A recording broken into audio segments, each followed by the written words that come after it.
আসসালামু আলাইকুম ওয়া রাহমাতুল্লাহ।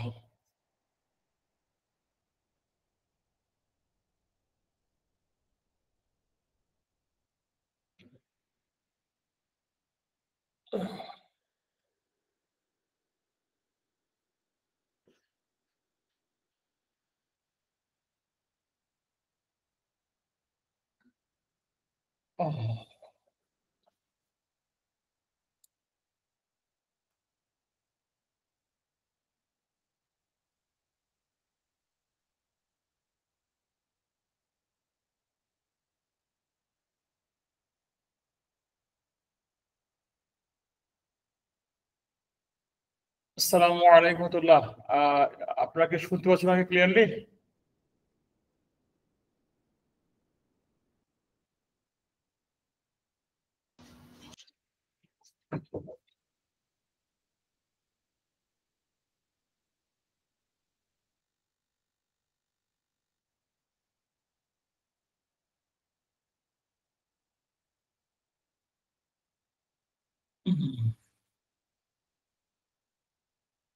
আসসালামু আলাইকুম ওয়া রাহমাতুল্লাহ। আপনারা কি শুনতে পাচ্ছেন?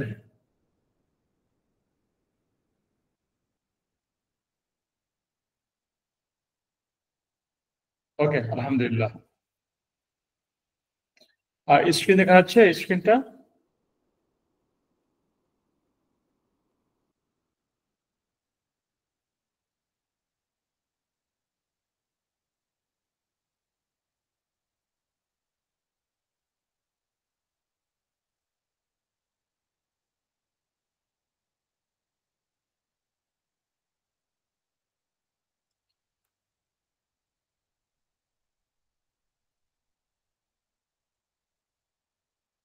আহ জি, বিসমিল্লাহ।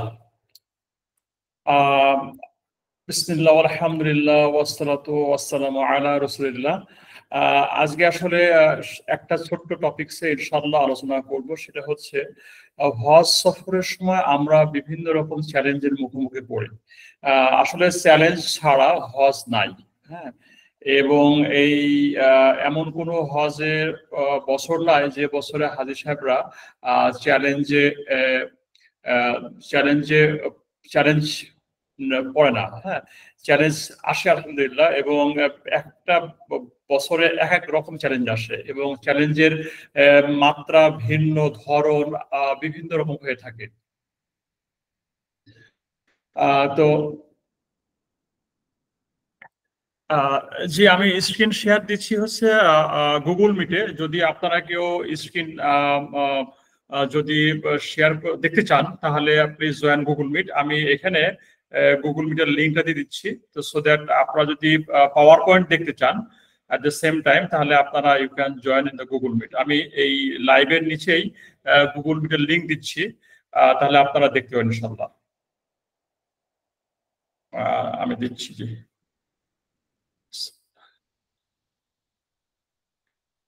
যারা পাওয়ার পয়েন্ট স্ক্রিন দিতে চাচ্ছেন তারা বেসিক্যালি আপনারা আপনার ফোন থেকেই আপনার গুগল মিটের লিংকে জয়েন করতে পারেন।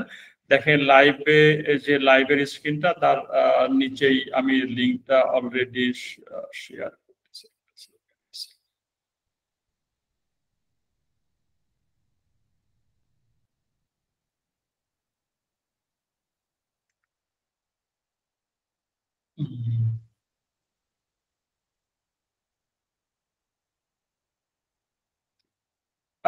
জি, আমার মনে হয় দেখেন আমি এখানে এটা শেয়ার করছি গুগল লিংকে গুগল মিটের লিংকটা।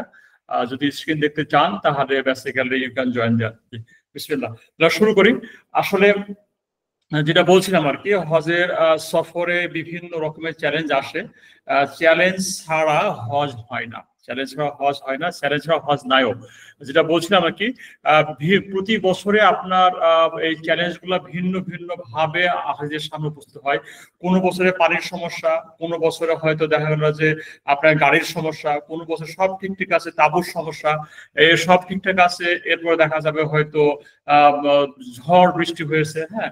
তো এটা একেকটা বছরে একেকটা সময়তে হাজিরা আসলে বেসিক্যালি চ্যালেঞ্জ এ ফেস করে। হ্যাঁ? তো আমরা যেটা প্রায়শই বলি যে চ্যালেঞ্জগুলো কিরকম আসে একটা আপনাকে আইডিয়া দিতে পারে।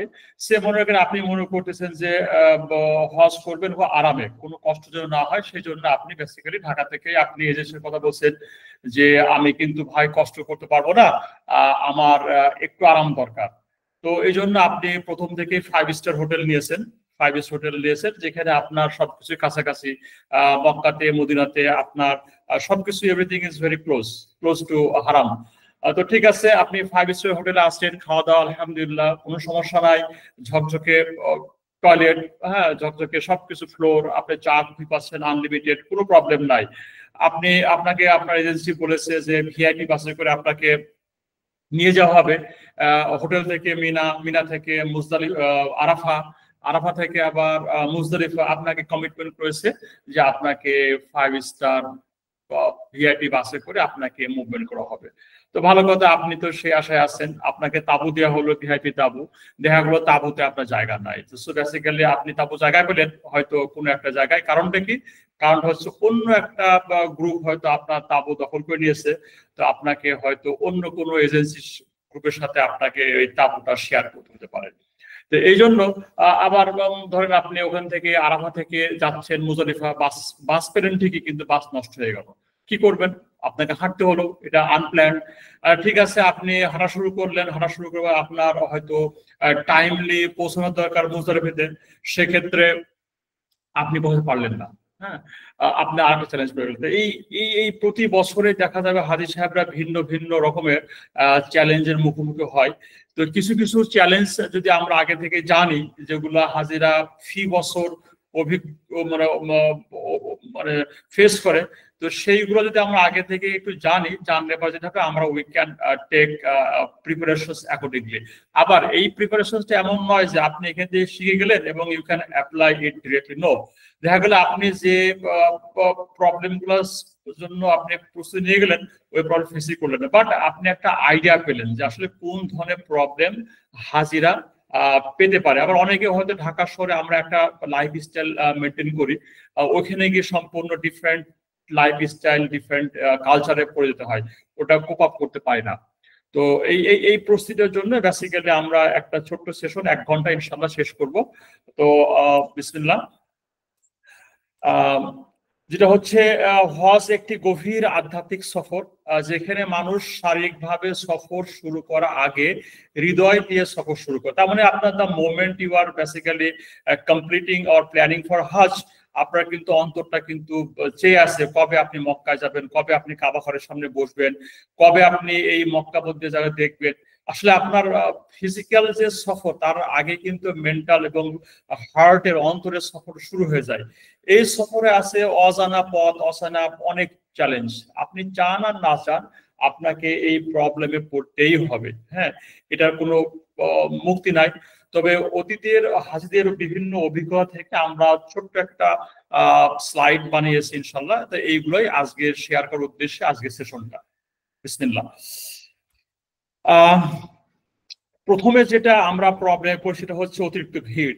হ্যাঁ, আমরা হজের একটা বড় একটা হচ্ছে আপনি যেখানে যাবেন সেখানে ভিড় দেখতে পাবেন। এই ভিড়টা এমন নয় যে আপনি এই ভিড়টা বিশ্বের অন্য কোনো জায়গায় গিয়ে ভিড় দেখতে পাবেন। আমার তো ভিড় দেখতেও ভালো লাগে, হজের ভিড় দেখতেও ভালো লাগে। কারণটা কি, হজের ভিড়টা কিন্তু এমন নয় যে বাংলাদেশি লোক, তা না। আপনি চাইলে, আমি চাইলে হয়তো বিশাল একটা ওয়াজ মাহফিলে যেতে পারি, সবাই কিন্তু বাংলাদেশি লোক, খুব বেশি হলে ভিন্ন জেলার লোক। কিন্তু হজে নট লাইক দ্যাট। এটা ভিন্ন ভিন্ন দেশের, ভিন্ন ভিন্ন কালারের, ভিন্ন ভিন্ন জাতির, গোষ্ঠীর, কেউ উঁচা কেউ লম্বা, মানে আপনার বিভিন্ন কালচারের লোক আপনি বেসিক্যালি এখানে পাবেন। তো এই এতগুলো ভিড়, ধাক্কা ধাক্কি, ঠেলাঠেলি হতে পারে।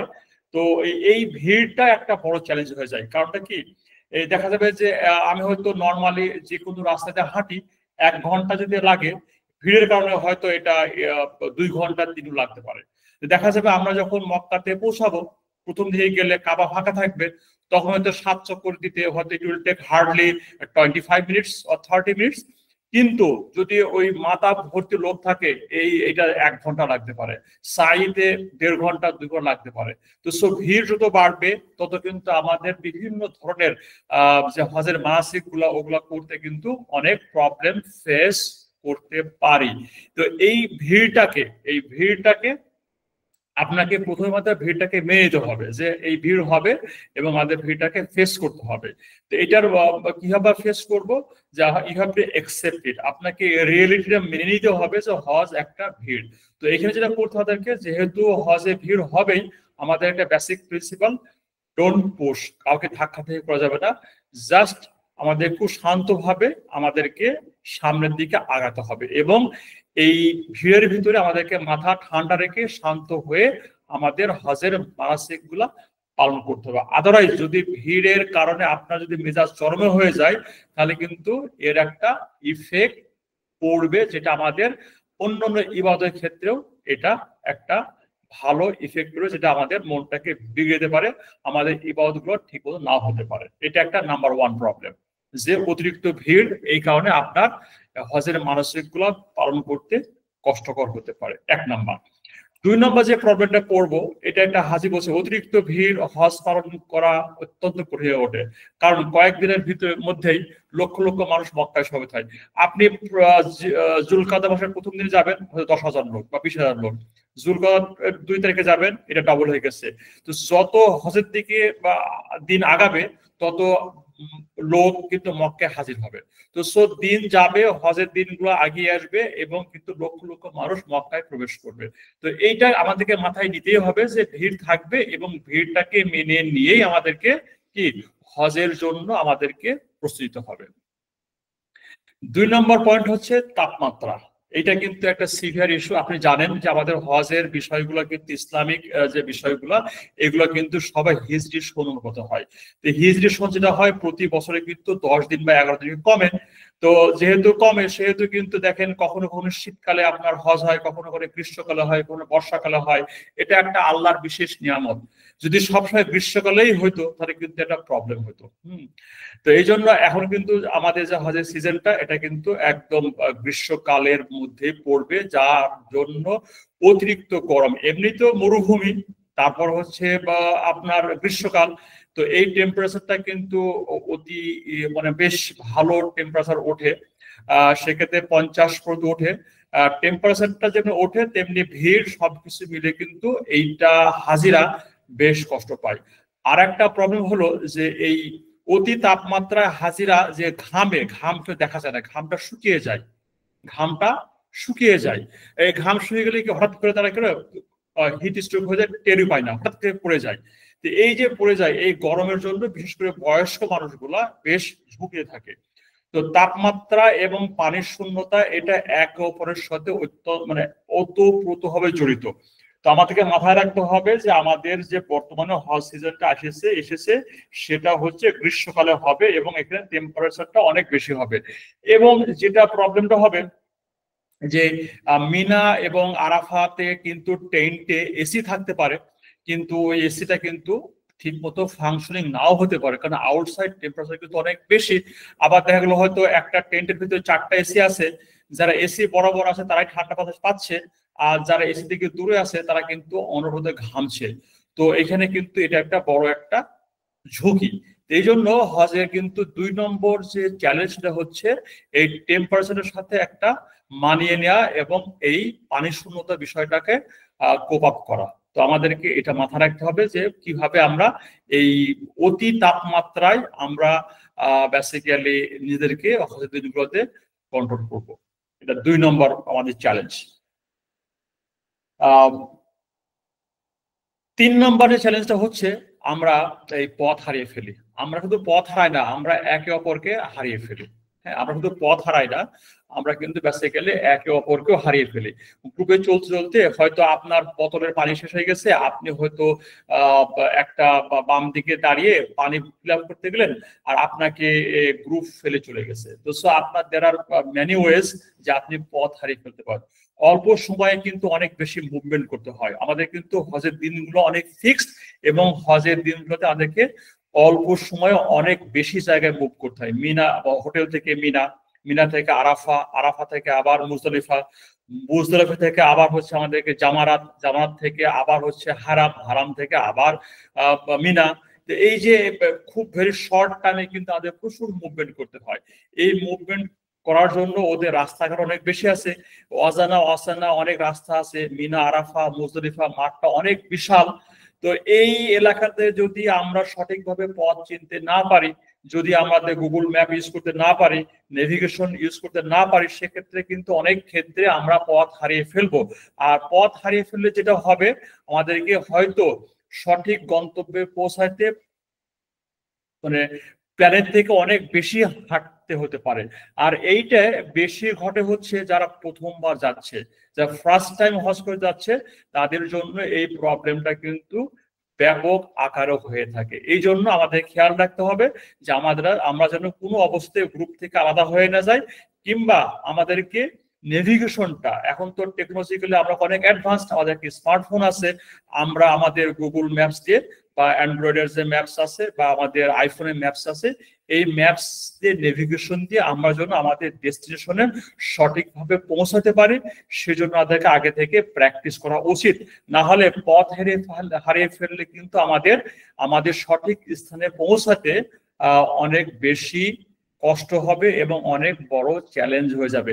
এবং আপনি হারিয়ে গেলে আপনাকে আরেকজন যে খুঁজে নিয়ে আসবে, আপনি হয়তো ওই জায়গার নামটাও সঠিকভাবে বলতে পারবেন না, কারণ ওখানে দেখতে সব অলমোস্ট লুক সেম, টেন্ট তো দেখতে সব একই রকম। এই জন্য পথ হারিয়ে ফেলতে পারেন। গত বছর আগের বছর একটা হজে একটা মহিলা আমাদের কাছে এসেছিল আরাফাতের মাঠে। সে বলছে আমি হারিয়ে ফেলেছি, আমার কাছে কিছুই নাই, আমার কাছে না আছে ট্যাগ। বলছে আমি সকাল থেকে হারা ধরেছি, তখন কিন্তু আসর ওয়াক্ত হয়ে গেছে। সে বেসিক্যালি খুঁজে পাচ্ছে তার ট্রেন কোন জায়গায়, না বলতে পারে তার মুআল্লিমের নাম, কোনো কিছু বলতে পারে না। পরে আমরা তাকে পানি দিলাম। বলছে ভাই আমাকে এই যে সকাল থেকে হাঁটা শুরু করেছি ট্রেন খাওয়ার জন্য, সবাই খালি পানিই দেয়, কিন্তু আমার সঙ্গে যে ভাই এসেছে সে ভাইটাকে কিন্তু কেউ দিচ্ছে না। পরে আমি এবং আমার যে আরো দুজন ভাই ছিলেন, ওদের সঙ্গে বসে দাঁড়িয়ে ওই এজেন্সির সাথে ও যে ওনার যে বেল্ট ছিল, বেল্ট থেকে এজেন্সির নাম্বার বের করে, মুআল্লিমের নাম্বার বের করে, আমাদের হজ সাইট থেকে সেই মুআল্লিমের নাম্বার বের করে, অনেক কষ্ট করে সেই মুআল্লিমের নাম্বার কালেক্ট করে তারপর সে ভাইকে ডেকে নিয়ে এসে বেসিক্যালি তার বোনটাকে দিয়ে দেওয়া হয়। এই যে দেখেন, উনি কিন্তু হারিয়ে গেছে। উনি কারণটা কি? কারণ হচ্ছে আপনি টেন্ট থেকে বের হলেই you will find that all the tents look like same, so it is very difficult to find that tent once মানে আপনি যদি হারিয়ে যান। এই জন্য আমাদেরকে নেভিগেশনটা ভালোভাবে শিখতে হবে, আর কখনো গ্রুপ থেকে আলাদা হওয়া যাবে না, কারণ এটা হারিয়ে গেলে খুঁজে পাওয়াটা অনেক ডিফিকাল্ট যদি আপনি নিজে এটা সহজ মানে যদি খুঁজতে না পারেন। এটা বয়স্ক লোকদের জন্য খুবই ভেরি কমন, ওরা ট্রেন থেকে বেরিয়ে হারিয়ে যায়। প্রতি বছরে কিন্তু অনেক হাজি কিন্তু হারিয়ে যায়, এটা কিন্তু শুধুমাত্র এই নেভিগেশনটা না বোঝার কারণে, আর হচ্ছে গ্রুপের ইনস্ট্রাকশনটা ফলো না করার কারণে বেশিরভাগ ক্ষেত্রে বয়স্ক লোক মহিলারা হারিয়ে যান। তো এই বিষয়টা খেয়াল রাখবে, এটা কিন্তু 3 নাম্বার চ্যালেঞ্জ। আসলে এই পথ হারানোর যে বিষয়ে বলছি, আমি অতিরিক্ত ভিড়ে স্বাচ্ছন্দ্য বোধ করি না, কারণটা কি আমরা অভ্যাস নাই, আমরা কিন্তু এত ভিড়ে চলাচল করার অভ্যাস নাই। তাই যারা ভিড়ের ভিতরে বেশি হাঁটতে পছন্দ করেন না, ইভেন আমরা অনেকে আছি গাবতলী, গুলিস্তান বা ফার্ম গেটের যে গ্যাদারিং, এই গ্যাদারিং এ হাঁটতেও আমরা কিন্তু স্বাচ্ছন্দ্য বোধ করি না। আপনি ব্যাকগ্রাউন্ডে ছবি দেখছেন যে লক্ষ লক্ষ লোক, শুধু মাথার উপরে ছাতা দেখতে পাচ্ছেন, একসঙ্গে হেঁটে যাচ্ছে, অল আর মুভিং টুয়ার্ডস একই ডিরেকশন যাচ্ছে, জামাতের দিকে যাচ্ছে। তো এই জন্য আমাদেরকে এই বিষয়টা মাথায় রাখতে হবে। 4 নম্বর চ্যালেঞ্জ যেটা হচ্ছে এই স্বাস্থ্যগত চ্যালেঞ্জ, সেটা হচ্ছে ফিজিক্যাল চ্যালেঞ্জ। এইখানে আপনি সুস্থ মানুষ, বয়স্ক মানুষ, আপনি ইয়াং মানুষ, এর কিন্তু কোনো নির্দিষ্ট কোনো প্যাটার্ন নাই। বিশাল জনসমাগম, বিভিন্ন শারীরিক কার্যকলাপের কারণে আমাদেরকে অনেক ক্ষেত্রে স্বাস্থ্যগত চ্যালেঞ্জের মুখোমুখি হতে হয়। মিনা, আরাফা, মুজদালিফায় ভিড়ের ভিতরে সঠিক স্বাস্থ্যবিধি ও পরিষ্কার পরিচ্ছন্নতা, হাইজিন, এটা না বজায় রাখার কারণে খুব দ্রুতই কিন্তু আমরা অসুস্থ হয়ে যেতে পারি।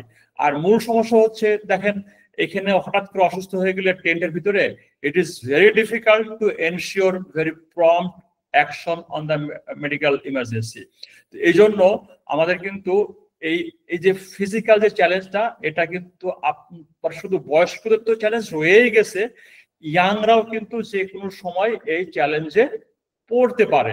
এটা কিন্তু আমাদের মাথায় রাখতে হবে, আমাদেরকে আগে থেকে একটু সেলফ প্রিপারেশন থাকতে হবে, যেন আমরা বিশেষ করে সেলফ হাইজিন যে বিষয়গুলো আছে, এত ভিড়ের ভিতরে আপনার যে টয়লেট ইউজ করা, হাত ধোয়া বা ওয়ান টাইম ব্যবহার করা, চামচ ইউজ করা, হ্যান্ড গ্লোভস ইউজ করা, মাস্ক ব্যবহার করা, এই স্বাস্থ্যবিধিগুলো কিন্তু আমাদের বেসিক্যালি কি মেনে চলতে হবে। দেখা যাচ্ছে যে গত বছরে কিন্তু এক হাজি হঠাৎ করে এমন ডায়রিয়া বমি শুরু হয়ে গেছে, he became very ill within মানে হাফ এন আওয়ার ভিতরে।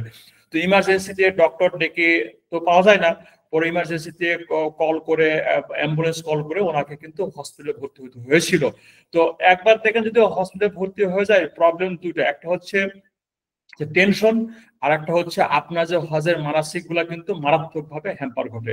এই জন্য আমাদেরকে নিজস্ব স্বাস্থ্যবিধি বা হাইজিন যে ইস্যুগুলো আছে, we have to maintain it and follow ইট, এবং আমাদেরকে প্রিপারেশন নিতে হবে যে যদি কোনোভাবে স্বাস্থ্য আমাদের যে প্রবলেম রয়ে গেছে, কারণ ডায়াবেটিস আছে, হাই ব্লাড প্রেশার আছে, তো সো ওই প্রবলেম গুলা আমাদেরকে মাথায় রাখতে হবে এবং আগে থেকেই পূর্ব প্রস্তুতি নিতে হবে, যেন এই প্রবলেমগুলো হলে পারে আমাদের কি ধরনের ট্রিটমেন্ট দরকার আমাদের কাছে সেই ওষুধ রাখতে হবে। অনেক হয়তো মাইগ্রেনের সমস্যা আছে, হাঁটলে, রোদে হাঁটলে মাইগ্রেনের প্রবলেম হয়, তো সেক্ষেত্রে আপনাদের অবশ্যই হবে ক্যারি ইওর ওন মেডিসিন। কারো ব্লাড প্রেশার আছে, তো সে ধরনের খাবার খাবেন না। কারো ডায়াবেটিস আছে, তো সে ধরনের খাবার খাবেন না বা ওষুধ সাথে রাখবেন। তো স্বাস্থ্যগত চ্যালেঞ্জটাকে মোকাবেলা করার জন্য আমাদেরকে নিজেই নিজের সেলফ প্রিপারেশন নিয়ে নিতে হবে। কারণ it is very difficult to get emergency medical attention quickly, বিশেষ করে হজের দিনগুলোতে। কারণ অলমোস্ট আপনার 30 থেকে 25 থেকে 30 লক্ষ লোক একসঙ্গে এই মুভগুলা করে থাকে। গবেষণায় দেখা গেছে যে হজ চলাকালীন সময়ে দুর্ঘটনা, পড়ে যাওয়া এবং যানবাহনের দুর্ঘটনা সাধারণ সমস্যা যা হামেশাই ঘটে থাকে। এটা ভেরি নর্মাল ফেনোমেনা যে এই প্রবলেম গুলা যে কোনো সময়তে ঘটতে পারে। এই জন্য আমাদেরকে এটা আগে থেকে একটু প্রিকশন নিতে হবে। 5 নাম্বার হচ্ছে যে আমাদের যে আবাসনের গুণগত মান। হ্যাঁ, খেয়াল রাখতে হবে আমরা কিন্তু হজে যাচ্ছি কোনো ফ্যামিলি ভ্যাকেশনে নয়। ফ্যামিলি ভ্যাকেশনে কিন্তু আমাদের কমফোর্টটা কিন্তু আমাদের আটমোস্ট ইম্পর্টেন্ট। তো এই হজে কিন্তু আপনি যেখানে যান না কেন, মক্কা মদিনা হোটেলে কিন্তু আমাদের একদম গুণগত মান 100% আমরা নিশ্চিত করতে পারি না, এবং এর জন্য হয়তো আপনার খুব নরম বিছানা লাগে, কোনো শব্দ থাকবে না, কোনো হইচই থাকবে না, এরকম নিজস্ব বিছানা ঘুম আসে না, এরকম জায়গায় বেসিক্যালি আপনার ঘুমিয়ে অভ্যস্ত আছেন। কিন্তু এটা ভুলে যান, বিনার তাবুতে অতিরিক্ত ভিড় এবং এই থাকবেই, এবং আপনার হইচই হবে, নাক ডাকা হবে, শব্দ হবে, বিভিন্ন রকম প্রবলেম হবে। এই প্রবলেম গুলো হতে পারে। এই প্রবলেম গুলো হলে অনেকে যেটা হবে, তারা হয়তো সঠিকভাবে ঘুমাতে পারবে না, বিশ্রাম হবে না, যার জন্য ক্লান্তি বোধ এবং হতাশা আসতে পারে। সোজা কথায় হজে গিয়ে আমাদের যে অ্যাকোমোডেশন, হোটেলে এবং তাঁবুতে আমাদের এক্সপেকটেশন অনুযায়ী কখনোই হবে না। উই হ্যাভ টু অ্যাকসেপ্ট ইট যে আমাদের হোটেলে এবং তাঁবুতে অ্যাজ পার এক্সপেকটেশন কোনোভাবেই এটা হবে না।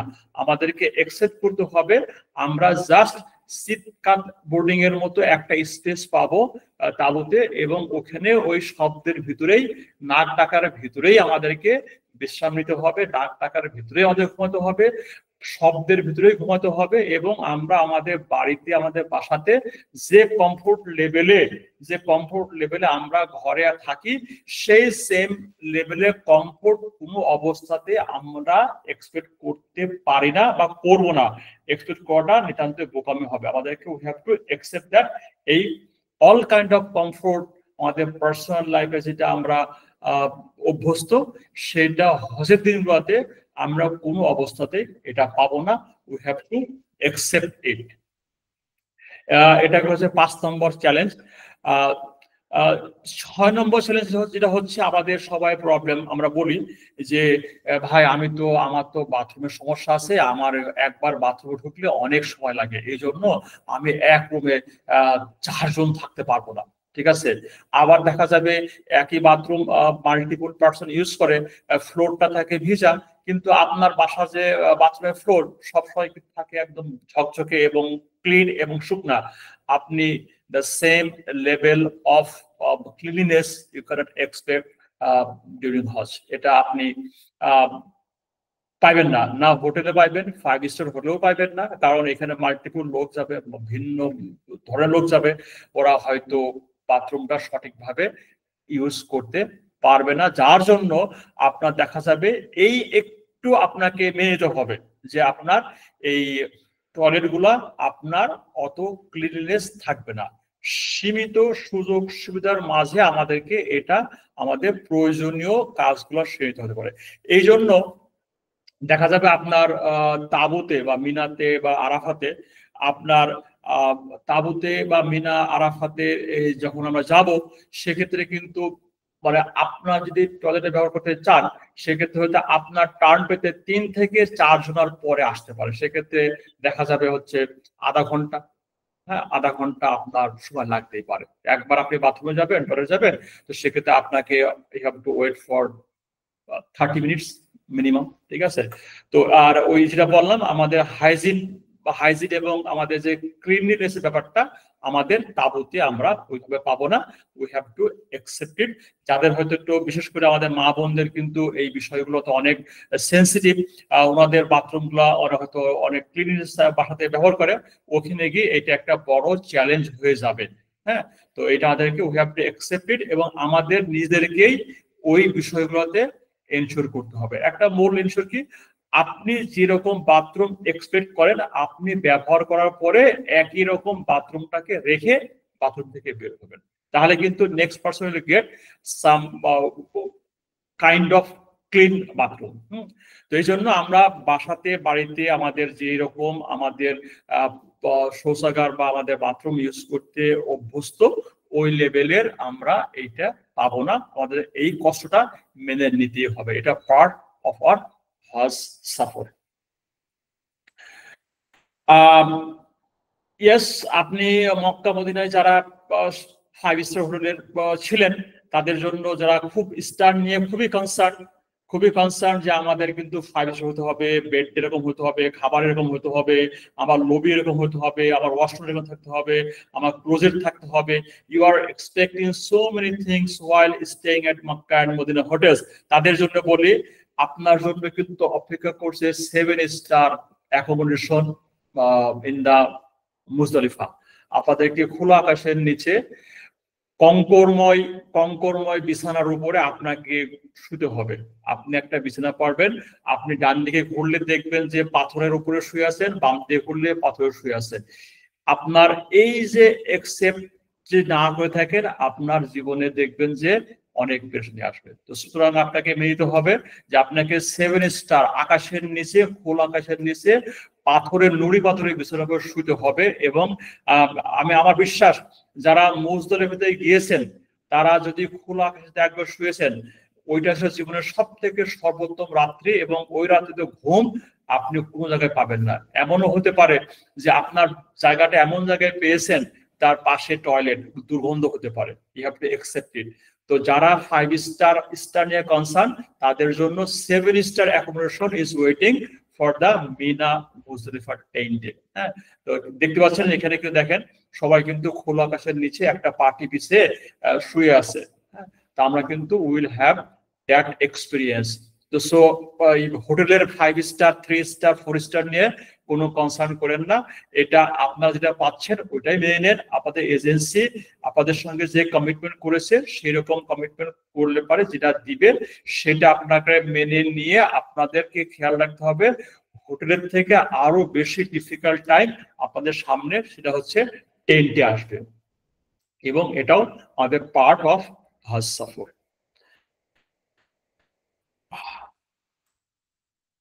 যেটা বললাম, যারা মক্কা মদিনা হোটেলের জন্য উদ্বিগ্ন, তাদের জন্য মিনায় রয়েছে 7 তারকা মানে সার্ভিস, খোলা আকাশ, দিনের গরম আর রাত্রি ঠান্ডাময় পরিবেশ, নিশ্চিন্ত মনে ঘুমের সুব্যবস্থা।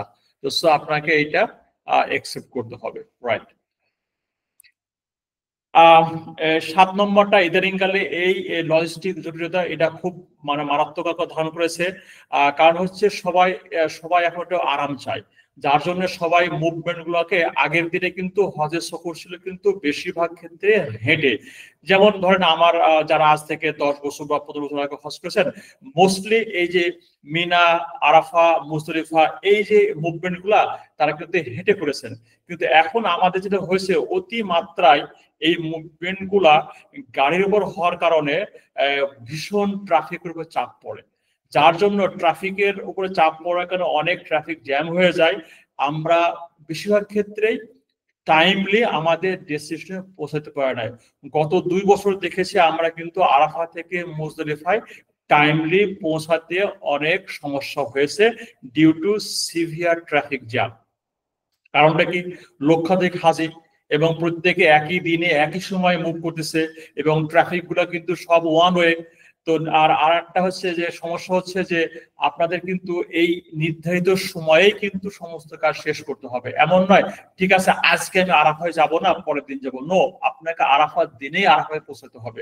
থাক আজকে রাত্রিতে আমি মুজদলিফায় যাব না, পরের দিন যাব না, হবে না। তো হজের দিন টাইম বাউন্ডেড। তো আপনাকে এনি হাউ আপনাকে কিন্তু প্রত্যেকটা জায়গাতে আপনাকে পৌঁছাতে হবে। তো আমরা যদি অতি মাত্রায় যদি বাসের উপর নির্ভরশীল হয়ে পড়ি বা হয়ে যায়, তাহলে সেক্ষেত্রে কি হবে, আমাদের কিন্তু অনেক সময় বিলম্ব হয়ে যাবে। এই জন্য আমাদেরকে এই বিলম্ব হলে যেটা হবে, এই অপেক্ষা করতে হবে, বিলম্ব হতে হবে। এর জন্য আমাদের অনেকটাই আমরা ক্লান্তি হয়ে যাব, অপেক্ষা করতে করতে ক্লান্তি হয়ে যাব, হাঁটতে হাঁটতেও ক্লান্তি হতে পারে, জ্যামে দাঁড়িয়ে থেকে ক্লান্তি হতে পারে। এবং এই ক্লান্তি বোধ থেকে কিন্তু আরো এর ক্যাসকেডিং একটা ইফেক্ট আছে। আর এই দেরি হওয়া মানে কিন্তু হচ্ছে আমাদের যে প্ল্যান, যে আমাদের জায়গায় যাওয়ার কথা, ওটা কিন্তু একটা মিস করার একটা সমূহ ঝুঁকি হয়ে পড়ে। তো লজিস্টিক এই জটিলতা আমাদের কিন্তু ইদানিংকালে ব্যাপক আকারে ধারণ করেছে। এই জন্য আমাদেরকে যদি কখনো কোনো নির্দিষ্ট জায়গায় আমার টাইম দিয়ে পৌঁছাতে হয়, আমাদেরকে যে কোনো সময় অল্টারনেটটাকে অ্যাকসেপ্ট করতে হবে। ঠিক আছে আমাদের বাসে যাওয়ার কথা ছিল, বাস যাবে আটকে আছে, লেটস ওয়াক। আমাদের হাঁটার দরকার ছিল, হেঁটে হয়তো পৌঁছতে পারবো না, বাস পেলে বাসে উঠে যাবো। তো আমাদেরকে কিন্তু এই লজিস্টিক যে প্রবলেমটার কারণে যে আমাদের অপেক্ষা এবং যে সময়সূচি যে মিস করার ঝুঁকি, এটা আসবে। এবং এটা আমাদেরকে একটু কি করতে হবে, এটা আমাদেরকে একটু হ্যান্ডেল করতে হবে wisely by following the instruction of your group leader. আপনারা গ্রুপ লিডারের ইনস্ট্রাকশনটা ফলো করবেন, কারণ ওনার অভিজ্ঞতা সম্পন্ন লোক, ওনারা বলতে পারে কখন হাঁটতে হবে, কখন গাড়িতে উঠতে হবে। তো always follow the instruction of your group leader. হ্যাঁ, এইটা একটা আমাদের ইদানিংকালে যেহেতু অতি মাত্রায় আমাদের বাসের উপর নির্ভরশীল হয়ে পড়েছি এই মুভমেন্টের জন্য, এই প্রবলেমটা খুব ব্যাপক আকারে এটা শুরু হয়েছে। তো আগের মতো যদি আমরা এটা হয়, সেক্ষেত্রে দেখা যাবে যে অনেকটাই হয়তো প্রবলেমটা সলভ হবে। ইন্টারেস্টিংলি গত বছর কিন্তু আরাফা থেকে যে মুজদলিফা ওয়াকওয়ে, এখানেও বাস উঠে পড়েছে। মানে এই রাস্তাটা হাঁটা রাস্তা, এখানেও বাস উঠে পড়েছে। তো বুঝতে পারছেন যে কত প্রবলেমে এটা কত ছিল। ওয়াকওয়েটাতে ছিল only people those who will be walking from Arafat to Muzdalifa on foot, হাঁটার জন্য। কিন্তু গত বছর কিন্তু এই ওয়াকওয়েতেও গাড়ি উঠে পড়েছিল, যার জন্য কিন্তু বেশ ঝুঁকি তৈরি হয়েছিল। তো এই লজিস্টিক যে জটিলতা, এটা কিন্তু সামনে আসবে, আমাদেরকে এটা ফেস করতে হবে। আর একটা যেটা বিষয় হচ্ছে, এটা একটা গ্রুপ ওয়াইজ মুভমেন্ট। আমাদের কিন্তু সবকিছু হবে কিন্তু গ্রুপ ওয়াইজ মুভমেন্ট। এমন নয় যে আপনি ইউ ক্যান মুভ অ্যালোন। আপনি যে বাসে মুভ করলে কিন্তু 50 জন বা 48 জন একসঙ্গে যাবেন, আপনি দেরি করলে কিন্তু বাকি 47 জনকে দেরি করতে হবে। এমন নয় যে আপনি দেরি করছেন বাকি 47 জন যেতে না। সো এটা হচ্ছে গ্রুপ ওয়াইজ মুভমেন্ট। মক্কা থেকে মদিনা যান, মদিনা থেকে মক্কায় আসেন, মিনা থেকে আপনি আরাফায় যান, মিনা থেকে হোটেল থেকে মিনায় যান, আরাফাত থেকে মুজদলিফা আসেন, এগুলো this are all group movement. তো আপনারা অবশ্যই টিমের সাথে যখন মুভ করবেন টাইমের দিকে খেয়াল রাখবেন, এবং যদি আপনি দেরি করেন তাহলে এন্টায়ার টিম বেসিক্যালি একটা ইফেক্টেড হবে, এবং এন্টায়ার টিম এখানে একটা টাইমের কনসেপ্টে পড়ে যাবে। এই জন্য গ্রুপ মুভমেন্টের ক্ষেত্রে আমরা অবশ্যই টাইমটাকে মেনটেন করবো, যখন শুরুর যে টাইমটা ওই টাইমটা আমরা অবশ্যই মেনটেন করবো, আদারওয়াইজ কি হবে আমাদের যে ডেস্টিনেশনে আমরা সময় মতো পৌঁছতে পারবো না, এতে আমাদের ব্যক্তিগত অথবা দলের জন্য নির্ধারিত যে সময়সূচি কাজ এখানে একটা বিঘ্ন ঘটবে। তো সো দলগত বা গ্রুপ ওয়াইজ মুভমেন্টের ক্ষেত্রে আমরা অবশ্যই মেক শিওর করব আমরা we are following the instruction from our group leader, so that আমরা একসঙ্গে টাইমলি মুভ করতে পারি। আবার বলি, একটা বাসের যদি একজন দেরি করে বাকি কিন্তু 49 জনের দেরি হবে। এই 49 দেরি কিন্তু একজন যদি 10 মিনিট দেরি করে এই প্রত্যেকের জন্য কিন্তু বাকি 50 জনের এই প্রবলেমটা হয়ে গেল। এই জন্য আমরা যখন গ্রুপ মুভমেন্ট হবে আমরা টাইমের দিকে আমরা খেয়াল রাখবো, এটা না হলে পুরো গ্রুপটার একটা ইম্প্যাক্ট পড়বে।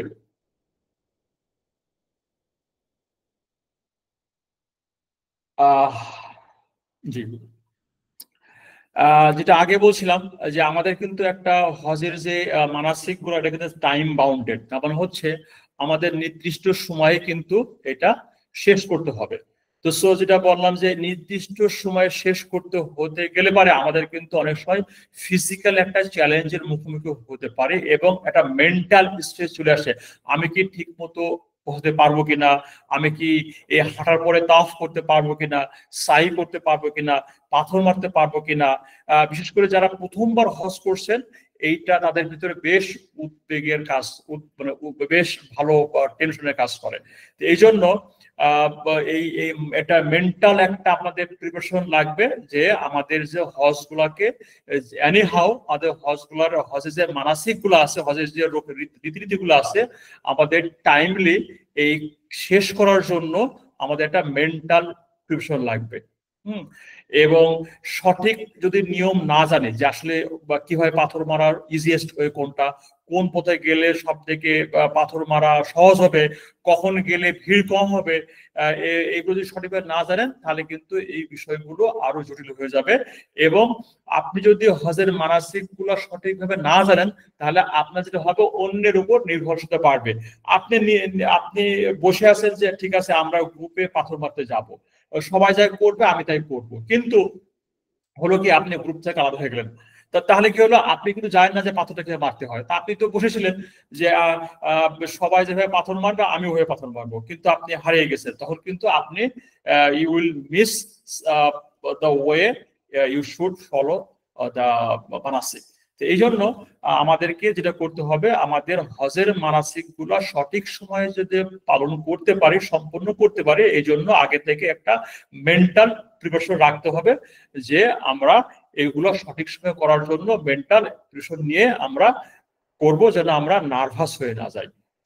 এই আর কি, কারণ এখানে চ্যালেঞ্জ আসবেই আমাদেরকে, anyhow we have to face the challenge and complete all the মানাসিক্স উইদিন দ্য গিভেন টাইম।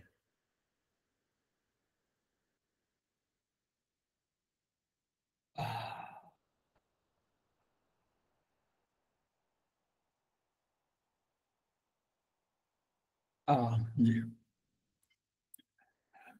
আরেকটা যেটা বললাম যে আমাদের একটা একটা একটা আবেগগত চাপ কাজ করে।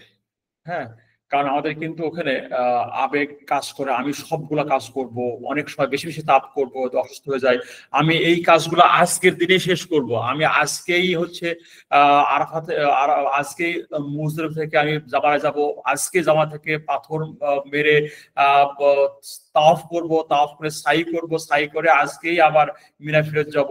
তো সো এই যে if you want to complete everything in a single day, দেখা যাবে হয়তো আপনার শারীরিক সামর্থ্য নাই কিন্তু মনের ইচ্ছা আছে। তো মনের জোরে করতে গেলে অনেক সময় আপনার হয়তো কি হবে, আপনার ফিজিক্যালি একটা চাপ পড়বে। আমাদের আবেগটাকে কন্ট্রোল করতে হবে, আবেগ যেখানে সচল বিবেক সেখানে অনেক সময় অচল হয়ে পড়ে।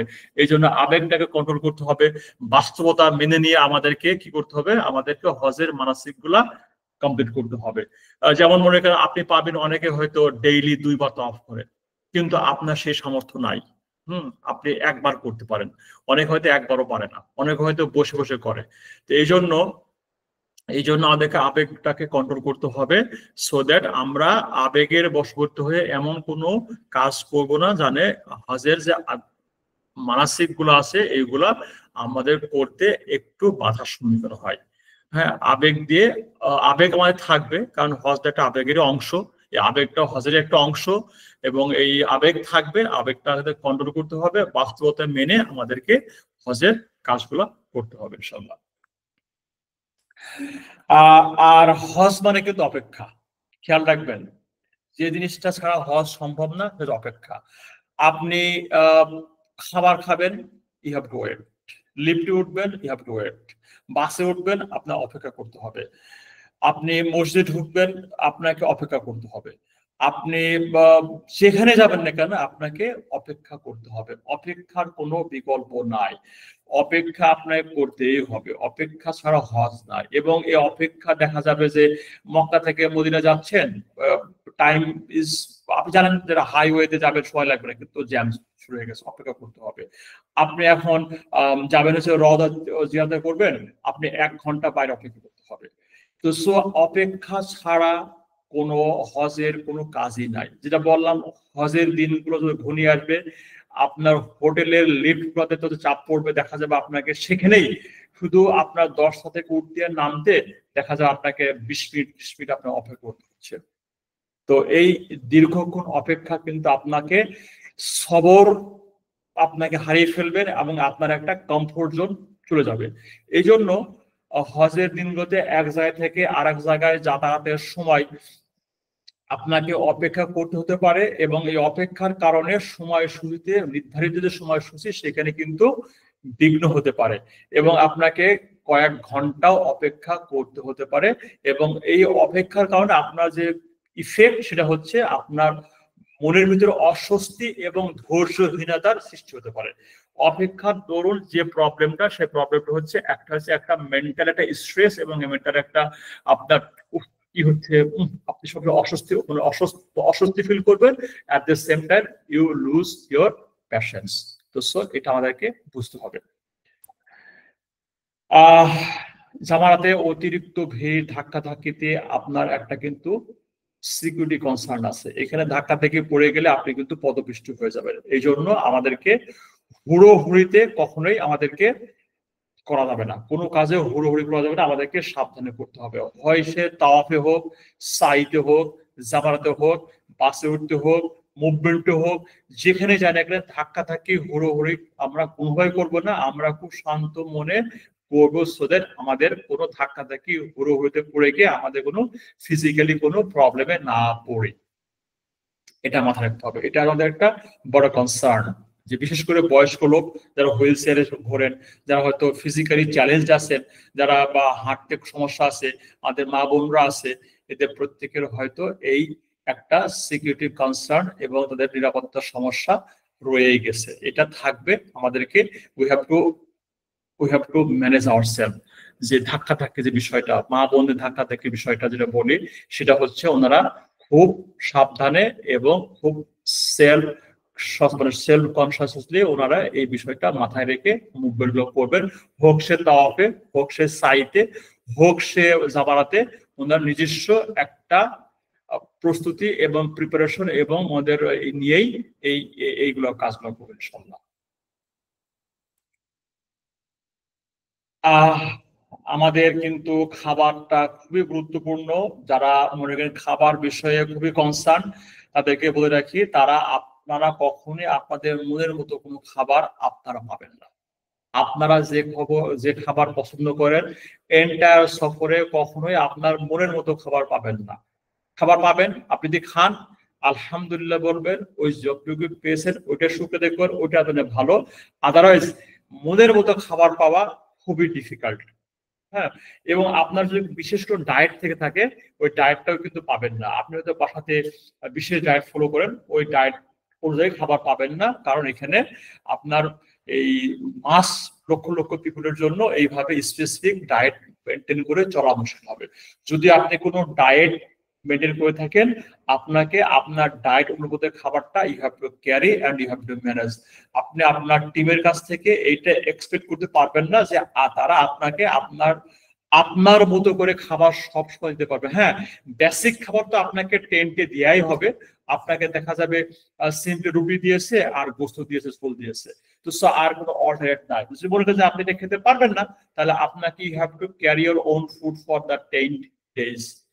আপনার শুকনো খাবার হোক, আপনার বাদাম হোক, আপনার খেজুর হোক, কিশমিশ হোক, আপনার যেটা হোক না কেন, you have to carry your own food. যদি মনে করেন যে বেসিক যে খাবারগুলা টেন্ট থেকে দেওয়া হচ্ছে ওগুলো আপনি খেতে পারছেন না বা খেতে পারবেন না, তাহলে you have to carry your own food. খাবার একটা বেশ বেশ বিশাল চ্যালেঞ্জ। বিশেষ করে যাদের সঙ্গে বাচ্চা থাকবে তাদের বলি, তারা অবশ্যই নিজ দায়িত্বে বাচ্চাদের জন্য খাবার আপনারা ক্যারি করবেন, এবং এগুলো ক্যারি করবেন এমন ভাবে যে আপনি বড় কন্টেনার নেবেন না, সো দ্যাট আপনাকে কন্টেনারটা ক্যারি করতে হয়। আপনি ছোট ছোট প্যাকেট করবেন, প্রতিদিন প্যাকেট করবেন, আলাদা প্যাকেট করবেন। সো প্যাকেটের খাবার শেষ, প্যাকেট ফেলে দিলেন। এমন না যে প্রত্যেকটার জন্য একটা বড় কোটো নেবেন, আপনাকে প্রত্যেক দিনে কোটোটা আপনাকে ক্যারি করতে হয়। So it will be very difficult and inconvenience also. এই জন্য আপনারা যদি খাবার ক্যারি করেন, দিনের জন্য জিপলক ব্যাগ ইউজ করবেন, যে আজকের জন্য আবার সকালের জন্য এই জিপলক ব্যাগ, খাবার শেষ প্যাকেট ফেলে দেন, দুপুরের জন্য এইটা, খাবার শেষ প্যাকেট ফেলে দেন। সো প্রথম দিন আপনার ব্যাগ 10 কেজি হলে অ্যাট দ্য এন্ড কিন্তু ব্যাগ হয়ে যাবে 5 কেজি। যদি আপনার প্রত্যেকটার জন্য আলাদা কৌটা নেন, তাহলে কিন্তু you have to carry the box আর কন্টেনার, এটা কিন্তু আপনাকে you have to carry all through. এই জন্য ওয়ান টাইম জিপলক ব্যাগে যারা খাবার নিচ্ছেন, ওয়ান টাইম জিপলক ব্যাগে আপনারা খাবার ক্যারি করবেন, খাবারও শেষ ব্যাগও শেষ। এবং সময় মতো খাবার পাবেন না কিন্তু, মানে ডোন্ট এক্সপেক্ট দ্যাট আপনি টেন্টে আপনার নির্ধারিত সময়ে, আপনি ফজরের নামাজ পড়ে এক কাপ চা খান, একটা বিস্কুট খান, আপনি 8টার সময় নাস্তা করেন, 12টার দিকে আপনি লাঞ্চ করেন, বিকেলে একটা নাস্তা করেন, সন্ধ্যা 7টার ডিনার করেন। No, you can expect this one. খাবারের টাইমে তারতম্য হতে বাধ্য এবং হবেই। আপনার হয়তো বেশি ক্ষুধা লাগলে হাইপো হয়ে যায়, বেশি ক্ষুধা আপনি সহ্য করতে পারে না, সেক্ষেত্রে you have to manage your own food. আপনাকে যেটা বললাম, এটা আপনি টাইমের হেল্প হবে, এবং আপনার অবশ্যই এই জিনিসটা মাথায় রেখে আপনাকে সেলফ প্রিপারেশন আপনারা নেবেন। এবং ক্ষুধার অভাব থাকলে, ডিহাইড্রেশন হলে পারে আপনাদের এগুলোর জন্য একটা ক্যাসকেডিং ইফেক্ট আসবে। হোটেলে হয়তো এগুলো অ্যারেঞ্জ করা যাবে, কিন্তু টেন্ট যে ডেজ গুলোতে, হয়তো দিনগুলোতে এটা ডিফিকাল্ট হবে। আপনারা আপনাদের নিজের মতো করে এই চ্যালেঞ্জের জন্য আপনারা নিজেরাই প্রস্তুতি নেবেন।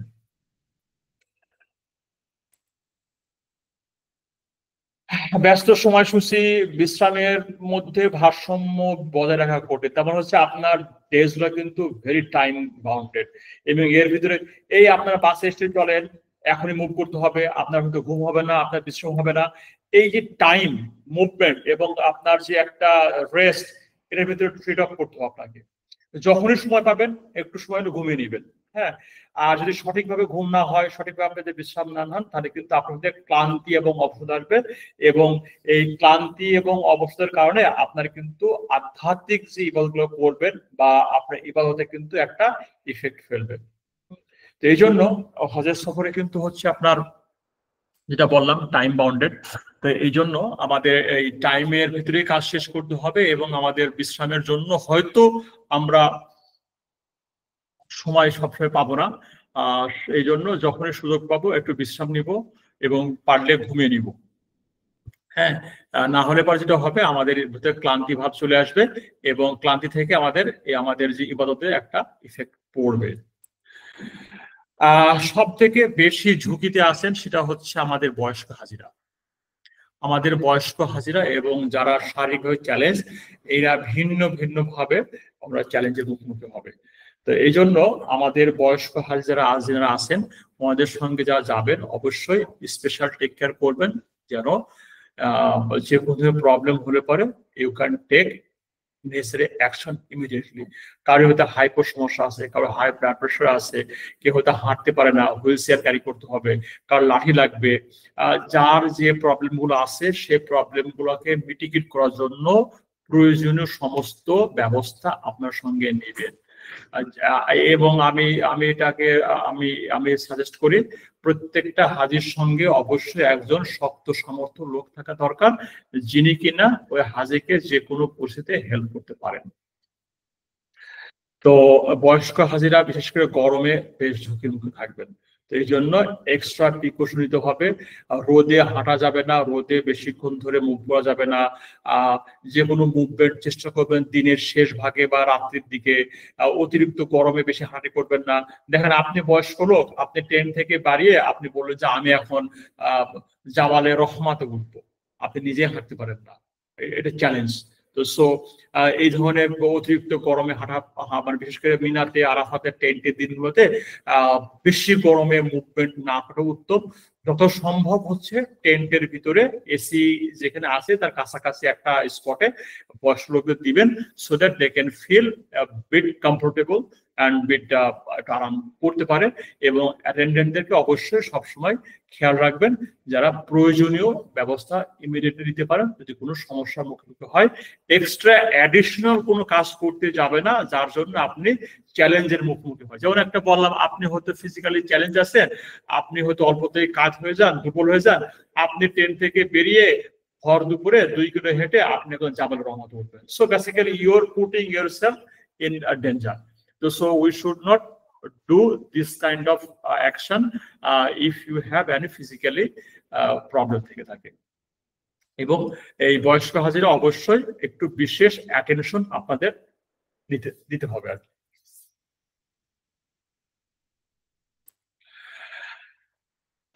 যেটা আগে বলছে আমাদের মা বোনদের জন্য এটা আসলে খুবই চ্যালেঞ্জিং বিষয়। বোনদের জন্য সুযোগ সুবিধা খুবই সীমিত, বিশেষ করে হাইজিন ইস্যুতে এটা খুবই difficult to ensure this kind of facilities during the hostage. হোটেলগুলোতে হয়তো that can be ensured, but হজের দিনগুলোতে মায়েদের জন্য, মেয়েদের জন্য, বোনদের জন্য সুযোগ সুবিধা আসলে সীমিত। আমাদেরকে বিশেষ করে হাইজিন ইস্যুতে, আবার বলি বিশেষ করে হাইজিন ইস্যুতে পরিপূর্ণভাবে পর্দা ম্যানেজ করতে এবং হজের দিনগুলি চলাচলে এবং ঘুমানোতে এটা প্রবলেম হবে। আমাদেরকে একটু এক্সট্রা প্রিকশন নিতে হবে। যারা আমরা একটু পরিপূর্ণভাবে পর্দা ম্যানেজ করতে চাই তারা অবশ্যই এক্সট্রা একটা প্রিকশন নিবেন। আর যদি এমন হয় টেন্টের একটা পার্টে মহিলা থাকেন আর একটা পুরুষ থাকেন, পুরুষদের উচিত হবে ওই মহিলা টেন্টের দিকে উকি না মারা, কারণ বোনরা হয়তো রিল্যাক্স করে থাকতে পারে, হয়তো অনেক মুক্ত থাকতে পারে। তো সেক্ষেত্রে ভাইদের রিকোয়েস্ট হচ্ছে ভাইরা কখনোই মহিলাদের টেন্টের দিকে ভুলেও তাকাবেন না। যদি কোনো প্রয়োজন হয় আপনারা ফোন করে আপনাদের যে বোন আছে, মা আছে, ওয়াইফ আছে তার সাথে কথা বলবেন, বাট আপনি ফিজিক্যালি টেন্টের উকি দিয়ে ডাকবেন না, আগো শোনো এবার করবেন না। আপনারা if needed to contact with your women, so it's wise to call them over phone. আপনারা পুরুষদের ভাইদের জন্য নির্দিষ্ট বলছি, আপনাদের বোনদের সাথে যোগাযোগ করতে হলে, ওয়াইফদের সাথে যোগাযোগ করতে হলে, আপনার যদি মাদের সাথে যোগাযোগ করতে হয় সেক্ষেত্রে কোনো অবস্থাতেই মেয়েদের টেন্টের দিকে, মেয়েদের টেন্টের এলাকার দিকে ঘুরেও তাকাবেন না, বিকজ এটা আপনার রেসপন্সিবিলিটি, আপনার মেয়েদের, আপনার বোনদের, আপনার মায়েদের, আপনার ওয়াইফদের এই পর্দার বিষয়টা এনশিওর করা। হ্যাঁ, এবং একই সাথে আমাদের বোনদের উচিত হবে তার একটু সেলফ ম্যানেজ থাকবেন। আর হাইজিন ইস্যুতে সবসময় আপনারা ওয়ান টাইম জিনিসগুলোকে ক্যারি করবেন। হ্যাঁ, আপনার সে টিস্যু হোক আর যেটাই হোক না কেন, always carry one time things, so that আপনাদের যে হাইজিন ইস্যুগুলো আপনারা এটা এনশিওর করতে হবে। যদি হাই কমন ইস্যু অভ্যস্ত হন তাহলে আপনারা অবশ্যই শুকনা ওয়ান টাইম টিস্যু বক্স নেবেন, প্লাস হচ্ছে আপনার হোয়াইট ওয়েবস দিবেন, সো দ্যাট আপনার you can clean it before using it. Hand gloves তো ইউজ করা সবসময় যাবে না এরকম অবস্থায়, তো সেক্ষেত্রে আপনারা কিন্তু ওই যে হ্যান্ড স্যানিটাইজার ক্যারি করবেন এবং ওয়াইটস এগুলো ইউজ করবেন টু ক্লিন আপনার ওই জায়গাগুলোতে। তো অবশ্যই বোনরা স্পেশালিটি অ্যাটেনশন দিবেন এবং আপনাদের সঙ্গে নিজ নিজ যে আপনাদের মাহারাম আছে তাদেরকেও বলে দিবেন যে তোমরা বা আপনারা, আমরা যখন বইয়ের এক জায়গায় থাকবো সেই সময় তোমরা আমাদের দিকে এইভাবে মেনটেন করবা, আমাদেরকে সাহায্য করবা, সো দ্যাট আদার সিস্টার্সরা খেয়াল রাখবেন আপনার বোন আপনার মাহারাম, কিন্তু আর একজনের বোন তো আপনার মাহারাম নয়। এই জন্য এই বিষয়টার দিকে ভাইরা স্পেশাল অ্যাটেনশন নেবেন। আমরা মনে করি যে আমার ওয়াইফ আছে, আমাদেরকে দেখা করতে হবে, এটা হোটেল রুমেও হতে পারে। হ্যাঁ, সে আপনার ওয়াইফ এবং আরো 4 জন আরো 3 ওয়াইফ হয়তো is basically they are share the same room. আপনি টাক টাক নক করে এই ফোনটা দাও, এই যে তো ফোন এসছে, সো আপনার এটা করবেন না। হ্যাঁ, কারণ আপনার ওয়াইফ আপনার মাহরাম, কিন্তু বাকি 3 জন ওয়াইফ তো আপনি তো তাদের মাহরাম নয়। এই জন্য ভাইদের জন্য রিকোয়েস্ট, আপনারা এই বিষয়টা ভেরি সিনসিয়ারলি এবং রিলিজিয়াসলি এটা ফলো করবেন, সো দ্যাট আমাদের বোনরা তাদের অত্যন্ত কমফোর্ট জোন থেকে তাদের তাদের যে পর্দার বিষয়টা they can manage it and handle it. আর একটা হচ্ছে ভাষাগত সমস্যা। আমাদের যে সমস্যা হচ্ছে, আমরা তো বাংলা বুঝি আর ওরা বোঝে আরবি, তো সো কোনো প্রয়োজন পড়লে পারে আমরা বেসিক্যালি কিন্তু উই ক্যানট কমিউনিকেট। এখানে কিন্তু কোনো প্রবলেম, ভাই গুলশান কোন দিকে যাবো, রোড নাম্বার 17 কোন দিকে, কিংবা জিজ্ঞেস করতে ভাই আমি এখান থেকে যাবো ফার্ম গেট কোন বাসে উঠবো, ওইখানে আসতে। আর ওখানে কিন্তু যদি ভাষা আমরা বুঝি না, পথ হারিয়ে ফেললে it is very difficult to get the idea কোন দিকে যাবো। আর একটা প্রবলেম হচ্ছে যে আপনি যদি পুলিশকে জিজ্ঞেস করবেন, পুলিশরাও কিন্তু নতুন, ওরা কিন্তু কি ছিল, ওরা তো আর্মি ছিল অথবা নেভি ছিল বা ওরা ল্যান্ড ফোর্স ছিল, ওরা বিভিন্ন জায়গা থেকে এসেছে, তারা কিন্তু মক্কা মদিনার সমস্ত রাস্তা নাও চিনতে পারে। তো এই জন্য স্থানীয় ভাষা না বোঝার কারণে অনেক সময় কিন্তু আমরা যেটাকে আরবি না বোঝার কারণে হয়তো আমরা সঠিক সময়ে সঠিক তথ্য বা নির্দেশনা বুঝতে একটা সমস্যা হতে পারে। এজন্য টুকটাক আমরা আরবি শিখবো, আর না পারলে আমাদের গুগল যে ট্রান্সলেটর আছে ওইখানে ইউজ ইট। হ্যাঁ, আমরা ওইখানে take the help of technology, যদি আমরা এটা আগে থেকে গুগল ট্রান্সলেটর ইউজ করতে পারি। সো বেসিক্যালি এখন কিন্তু অনেক অ্যাপ পাওয়া যায়, আপনি বাংলায় বললে ও ইংলিশে দেখিয়ে দেয়, কে বাংলায় টাইপ করলেন ও কিন্তু ইংলিশে বা আরবিতে দেখিয়ে দিল। তো বেসিক্যালি এই ভাষাগত প্রবলেমটাকে ওভারকাম করার জন্য আমরা গুগল ট্রান্সলেটর বা কোনো অ্যাপ আমরা ব্যবহার করতে পারি। এটা কিন্তু একটা বড় চ্যালেঞ্জ। হ্যাঁ, একটা বড় চ্যালেঞ্জ হচ্ছে ভাষাগত প্রবলেম।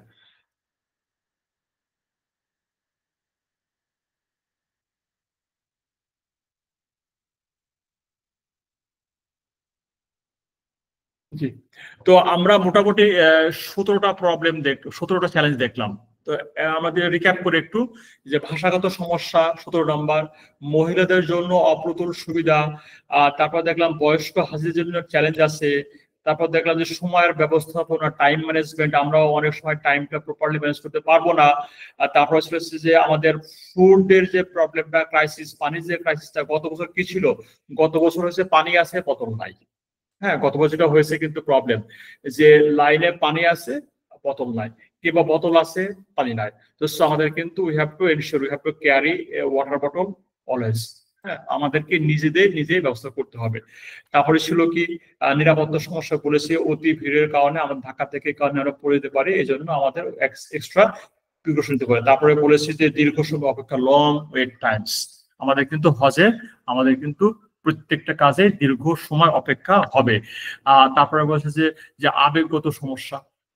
তারপর হচ্ছে আমাদের একটা নির্দিষ্ট সময়ের ভিতরে এই কাজটা শেষ করতে হবে, এইটা যেটা প্রেশার, যে আমাকে এখনই আরাফা থেকে কিন্তু আরাফা থেকে মুজদে আসতে হবে, মুজদা থেকে আগে জাবা দিতে হবে, এই যে ওরা টাইম বাউন্ডেড, এই যে একটা প্রেশার, এই প্রেশার কিন্তু আসবেই, এটাকে অনেকে হ্যান্ডেল করতে হবে।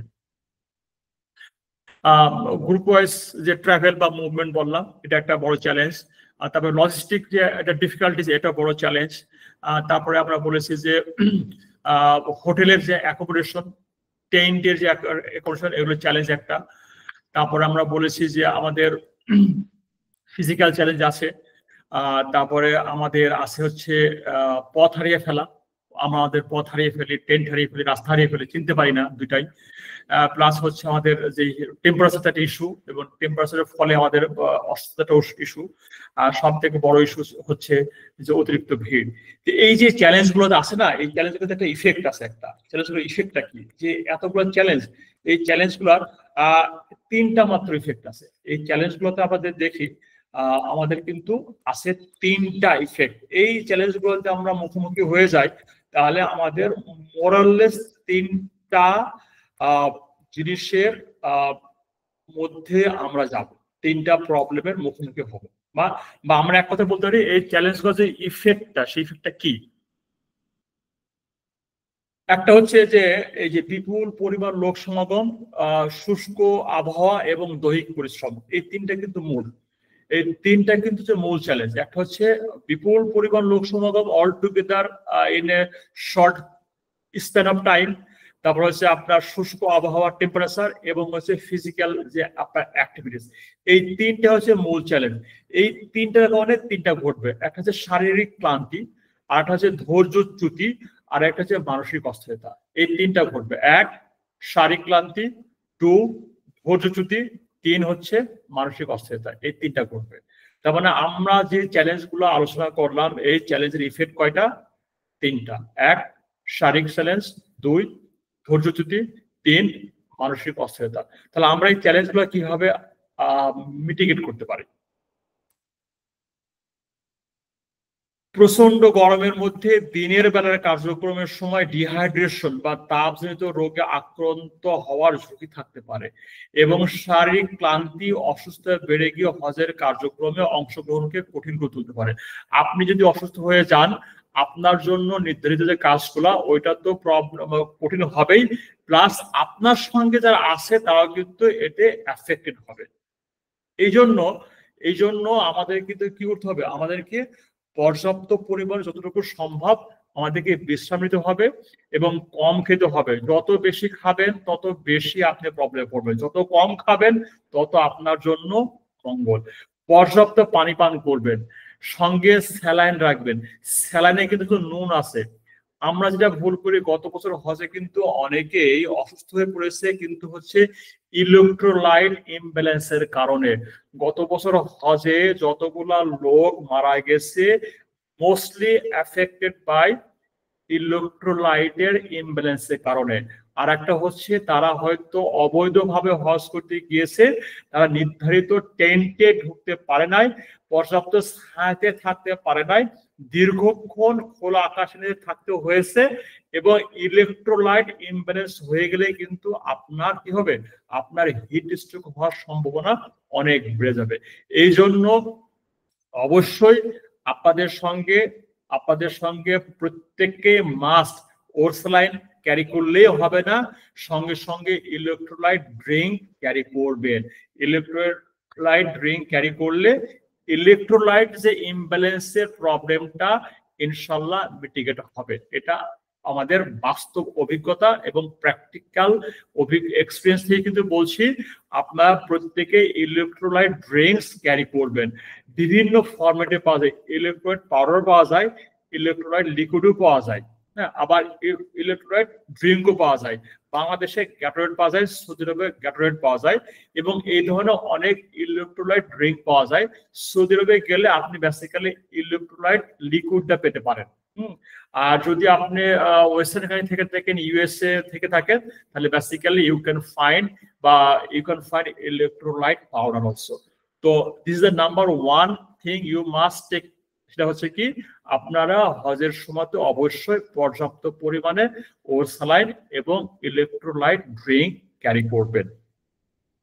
খেয়াল রাখবেন, যত কম খাবেন তত কম বাথরুমে যাবেন, যত কম বাথরুমে যাবেন তত আপনি ফিট থাকবেন। হালকা খাবার খাবেন, আপনি তত বেশি নিরাপদ থাকবেন। হ্যাঁ, যত কম খাবেন মানে হচ্ছে পরিমাণ কম খাবেন, ঘন ঘন খেতে পারেন, প্লাস হচ্ছে আপনি যেসব খাবার অল্প খেলে এনার্জি থাকে সেই খাবারগুলো খাবেন। না হলে কিন্তু আমাদেরকে খেয়াল রাখতে হবে, আমাদের প্রতি 40 মিনিটস পর পর পানি খেতে হবে। যদি ডিহাইড্রেশন থেকে বাঁচতে, আপনি কিন্তু বুঝতেও পারবেন না যে ডিহাইড্রেশন কখন হচ্ছে, এটা বুঝতেও পারবেন না, আপনি পড়ে যাবেন। তো এই জন্য এভরি 40 মিনিটস আপনাকে অবশ্যই প্রতি 40 মিনিট পর পর আপনাকে কমপক্ষে 100 ml থেকে 150 ml পানি খেতে হবে দিনের বেলাতে। যদি আপনি আরাফার দিনে, মুজদালিফার দিনগুলোতে, আপনাকে অবশ্যই দিনের বেলাতে এভরি 40 মিনিটস আপনাকে পানি খেতে হবে, এবং at the same time dehydration থেকে বাঁচতে এবং ইলেকট্রোলাইট ইমব্যালেন্স থেকে বাঁচতে স্যালাইন এবং পর্যাপ্ত পানি এবং ইলেকট্রোলাইট ড্রিঙ্কস আপনারা ক্যারি করবেন ইনশাল্লাহ। জনসমাগমে অনেক সময় ধৈর্যচ্যুতি ও হতাশ হওয়ার পরিস্থিতি তৈরি হয়, কারণ এইটা একটা ন্যাচারাল ফেনোমেনন। আপনি জুমার নামাজ থেকে বের হবেন, আপনি চাচ্ছেন দ্রুত বের হয়ে যাবেন, কিন্তু ভিড়ের কারণে বেরোতে পারছেন না। তো এক্ষেত্রে হচ্ছে তিনটা কাজ করতে হবে। এক হচ্ছে কিপ প্যাশেন্স, ধৈর্যশীল হওয়া। 2 নম্বর হচ্ছে অ্যাকসেপ্ট দ্য রিয়েলিটি, পরিস্থিতি আপনাকে মেনে দেবে। 3 নম্বর হচ্ছে we have to respect others, আমাদের থাকাতেই করা যাবে না। কি করতে হবে আমাদেরকে? 1 নম্বর আমাদেরকে we have to keep patience, ধৈর্যশীল হতে হবে। 2 নম্বর we have to accept the situation, আমাদেরকে পরিস্থিতি মেনে নিতে হবে। 3 নম্বর কি হতে, we have to respect our fellow pilgrims, fellow hajji, আমাদের ধাক্কাধাক্কি করা যাবে না। We don't push our hajis, আমরা সিম্পলি ওয়েট করব, ধীরে ধীরে ধীরে আমরা কাজটা করব, এবং কোনো অবস্থাতেই ধৈর্যচ্যুতি হওয়া যাবে না। আপনি যদি ধৈর্য হারিয়ে ফেলেন তাহলে কিন্তু আপনি কিন্তু প্রবলেমে পড়ে যাবেন। একবার ধৈর্য হারিয়ে ফেললে দেখা যাবে যে আপনার মুখ দিয়ে হয়তো খারাপ কথা বেরিয়ে গেছে, হ্যাঁ, আর খারাপ কথা বেরিয়ে গেলে কিন্তু আপনার হজের কিন্তু একটা বড় ইম্প্যাক্ট পড়বে। এই জন্য কোনো অবস্থাতেই ধৈর্য হারানো যাবে না। We have to accept the reality এবং সিচুয়েশন। 3 নম্বর হচ্ছে we have to respect others hajji around us. Okay, আর 3 নম্বরটা হচ্ছে মানসিক যে অস্থিরতা। আমরা বলেছি কিন্তু এই যে ধৈর্যচ্যুতি হলে কিন্তু একটা মেন্টালি একটা চাপ পড়ে, এই মানসিক অস্থিরতার মধ্যে ইবাদতে কিন্তু মনোযোগী হওয়া বা থাকা অনেক কঠিন। আপনি তাড়াহুড়ো আছেন, বিরক্ত আছেন, এর ভিতরে আপনি খুব পিস অফ মাইন্ড নিয়ে যে কোনো ইবাদত করবেন এটা কিন্তু করতে পারবেন না। যদি মেন্টালি যদি আপনি ইমব্যালেন্স হয়ে যান, মেন্টালি যদি আপনি অস্থির হয়ে যান, তাহলে এর ইফেক্টটা করবে কি, আপনি ইবাদতটা সঠিকভাবে করতে পারবেন না, পারবেন দোয়া করতে, না পারবেন সালাত পড়তে, ইভেন অন্যের সঙ্গে কথা বলতে গিয়েও বিরক্ত হবেন, এবং অন্যের সাথে কথা বলার সময় কিন্তু আপনি আপনার যে কন্ট্যাক্ট, আপনার যে মনোযোগ, আপনার যে অ্যাটেনশনটা হারিয়ে ফেলবেন। তো এই মানসিক অস্থিরতা থেকে বাঁচার একমাত্র হচ্ছে ময়েস্ট ইউর টাং উইথ জিকির, সবসময় জিকির করবে, সুবহানাল্লাহ, আলহামদুলিল্লাহ, লা ইলাহা ইল্লাল্লাহ, আল্লাহু আকবার, ইস্তিগফার করবেন, আস্তাগফিরুল্লাহ, এটা সবসময় করবেন। যদি মানসিক অস্থিরতার ভিতরে অনলি ওয়ান মেডিসিন, ঝই ঝগড়া করা নয়, গন্ডগোল করানো নয়, বাসায় কাউকে ফোন করে নয়, বকাবাদ কিচ্ছু নয়, দ্য অনলি মেডিসিন হচ্ছে বেশি পরিমাণে জিকির আজকার করা। কারণটা কি, জিকির আজকারেই কিন্তু অন্তরটা প্রশান্তি লাভ করে। সো অনলি ওয়ান ওয়ে, যদি আমরা মেন্টাল পিস আনতে চাই এই ধরনের পরিস্থিতিতে, দ্য অনলি ওয়ান ওয়ে, সেটা হচ্ছে আমাদের জিকির আজকার বেশি পরিমাণে করা। ওকে, তো সো আমাদের 3টা আমরা চ্যালেঞ্জ বলেছি। 1 নম্বর বলেছি যে আমরা যে চ্যালেঞ্জগুলো মুখোমুখি হব, সেই চ্যালেঞ্জের ইফেক্ট হচ্ছে 3টা। একটা হচ্ছে শারীরিক ক্লান্তি, আর 2 নম্বর হচ্ছে ধৈর্যচ্যুতি, আর 3 নম্বর হচ্ছে মানসিক অস্থিরতা। এবং এই 3টা কিভাবে আমরা মোকাবেলা করব, তার 1 নম্বর পথ হচ্ছে, যদি আমাদের প্রচন্ড গরমের দিনের বেলায় কার্যক্রম যদি থেকে থাকে, আমরা চেষ্টা করব ছাতা ব্যবহার করতে সবসময়, এবং সবসময় সেরে থাকার চেষ্টা করব, এবং ডিহাইড্রেশন যে না হয়ে যায়, অসুস্থ না হয়ে যাওয়ার পরে আমরা এভরি 40 মিনিটস পানি খাবো ইনশাল্লাহ, এবং পর্যাপ্ত করে পানি খাবো, হালকা খাবার খাবো, এবং ইলেকট্রোলাইট ড্রিঙ্কস আমরা ক্যারি করবো এবং খাবো।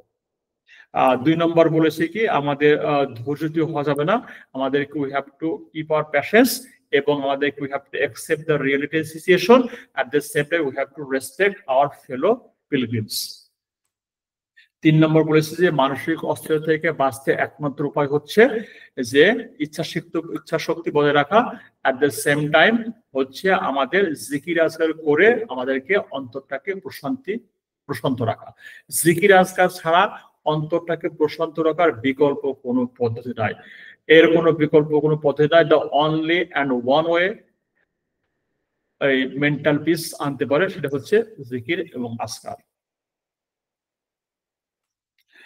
তো ফাইনাল পরামর্শ, যে কোনো চ্যালেঞ্জের মুখোমুখি পড়লে পারে আমাদেরকে যে কোনো সমস্যা হলে ধৈর্য সহকারে সেটার সমাধান খোঁজা, কোনো হাওতাশ করা যাবে না। যদি প্রবলেমে পড়ি আমাদেরকে ধৈর্য সহকারে সেই প্রবলেমটা সলিউশনের দিকে খুঁজতে হবে। কারণ আপনি হজে গিয়েছেন, আপনি কোনো ভ্রমণে যান না, যে ভ্রমণটা একটা, যেটাকে আমরা বলি যে আমাদের কোনো যেটাকে আমরা কোনো সফর, যে সফরটাতে আমরা ঘুরতে যাই না, এটা ঘোরা কোনো সফর নয়। তো এই জন্য আমাদের কোনো যে প্রবলেমে পড়ে থাকি, আমাদেরকে নাম্বার 1 অ্যাডভাইস হচ্ছে, কোনো সমস্যা হলে আমাদেরকে অবশ্যই ধৈর্য সহকারে আমাদেরকে প্রবলেম বুঝতে হবে। যদি কোনো প্রবলেমে পড়ে থাকেন সেই প্রবলেমের কোনো সলিউশন আপনার জানা নাই, যদি কোনো সলিউশন আপনার জানা নাই, আপনি যদি চান যে একটা ভেরি ডিফিকাল্ট প্রবলেম থেকে ভেরি আননোন ওয়েতে যে সলিউশন পেতে চান, সেটা হজে যেতে হবে। হজে না গেলে আপনি দেখতে পাবেন না। হজে গেলে বুঝবেন যে আল্লাহ সুবহানাহু ওয়া তাআলা কিভাবে একটা ভেরি ডিফিকাল্ট সিচুয়েশন থেকে তার মেহমানদারকে বাইর করে নিয়ে আসে। এবং আপনার সামনে যখন কোনো প্রবলেম আসে, আপনার মনে হবে যে এই প্রবলেম থেকে বের হওয়ার কোনো ওয়ে নাই, কিন্তু যখন আপনি আল্লাহর কাছে সাহায্য যাবেন, তখন আপনার প্রবলেমটা এত ইজি হয়ে যাবে, এত সহজে সলিউশন পাবেন যে মনে হবে যে এই প্রবলেমটা কোনো প্রবলেম ছিল না, আল্লাহ আপনাকে একটা আননোন সিচুয়েশনে একদম ভেরি ডিফিকাল্ট প্রবলেমটাকে একদম ডিফিকাল্ট ওয়েতে আপনাকে এটা সহজ করে একটা পদ্ধতিতে আপনাকে প্রবলেম থেকে বের করে নিয়ে আসবে। এর জন্য আমাদেরকে যে কোনো প্রবলেমে পড়লে আমাদেরকে ধৈর্য সহকারে সমাধান করতে হবে। 2 নম্বর হচ্ছে যে কোনো চ্যালেঞ্জটাকে আল্লাহর পরীক্ষা হিসাবে গ্রহণ করা। পরীক্ষা হিসাবে গ্রহণ করতে পারলে আপনাকে এটা একটু প্যাসেজ রাখতে হবে, এবং এই পরীক্ষা গ্রহণ করলে একটা সেম টাইম আপনাকে আল্লাহর উপর তাওয়াক্কুল রাখতে হবে, এবং খেয়াল রাখতে হবে যে আমাদের যে ইবাদতের উদ্দেশ্যটা কি, ইবাদতের উদ্দেশ্য স্মরণ রাখতে হবে, এবং হচ্ছে সর্ব অবস্থাতেই আল্লাহর উপর তাওয়াক্কুল রাখতে হবে। এর কোনো বিকল্প নাই। যে কোনো প্রবলেমে পড়লে 3টা কাজ করলে ইনশাআল্লাহ ঠিক হয়ে যাবে। একটা হচ্ছে যে কোনো সমস্যা হলে ধৈর্য সহকারে প্রবলেমের সলিউশন খুঁজতে হবে। 2 নম্বর হচ্ছে আপনার চ্যালেঞ্জটাকে আল্লাহর পরীক্ষা হিসেবে গ্রহণ করতে হবে, যে আল্লাহ সুবহানাহু ওয়া তাআলা আমাকে যে প্রবলেম দিয়েছেন এটা আমাকে মঙ্গল জন্য দিয়েছেন, এবং আল্লাহ নিশ্চয় আমাকে এই চ্যালেঞ্জের মাধ্যমে আমার কিছু গুনাহ মাফ করতে চাচ্ছে, এবং এই চ্যালেঞ্জের মাধ্যমে আল্লাহ সুবহানাহু ওয়া তাআলা ওয়ান্টস মি টু পিউরিফাই, এবং এই অবশ্যই আল্লাহ সুবহানাহু ওয়া তাআলা এই চ্যালেঞ্জ থেকে আমাকে উদ্ধার করার জন্য একটা পথ বাতলিয়ে দিবে, সেইটা আমাকে গ্রহণ করতে হবে।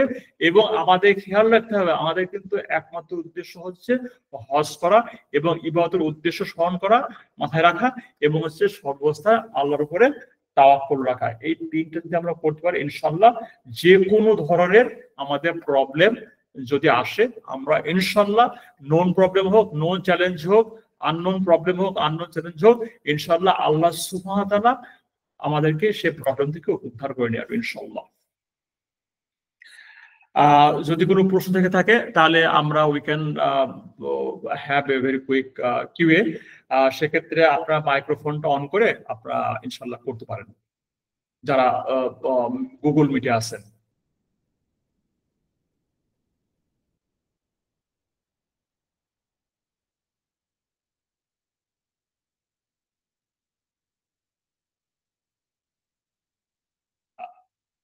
জি, জি, ইনশাল্লাহ। তো আমার মনে হয় আমরা অলমোস্ট শেষের দিকে আসছি। তো আলহামদুলিল্লাহ, আল্লাহ সুবহানাহু ওয়া তাআলার অশেষ মেহরবানিতে আমাদের timely we are able to complete the session, আলহামদুলিল্লাহ। আল্লাহ আমাদের এই সবাই হজ সফরকে সহজ করে দেন। নোন আননোন যতগুলো চ্যালেঞ্জ আছে সেগুলো যেন আমরা সঠিকভাবে মোকাবেলা করতে পারি এবং প্রস্তুতি সরে দিতে পারি, সেই তৌফিক দান করুন। সুবহানাকা আল্লাহুম্মা বিহামদিকা আশহাদু আল্লা ইলাহা ইল্লা আনতা আস্তাগফিরুকা। আসসালামু আলাইকুম ওয়া রাহমাতুল্লাহ।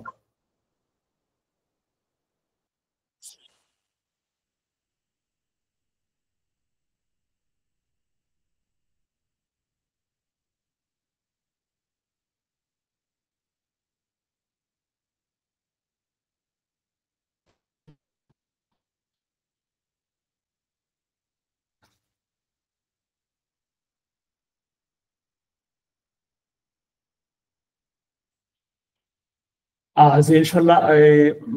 আসসালামু আলাইকুম।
آه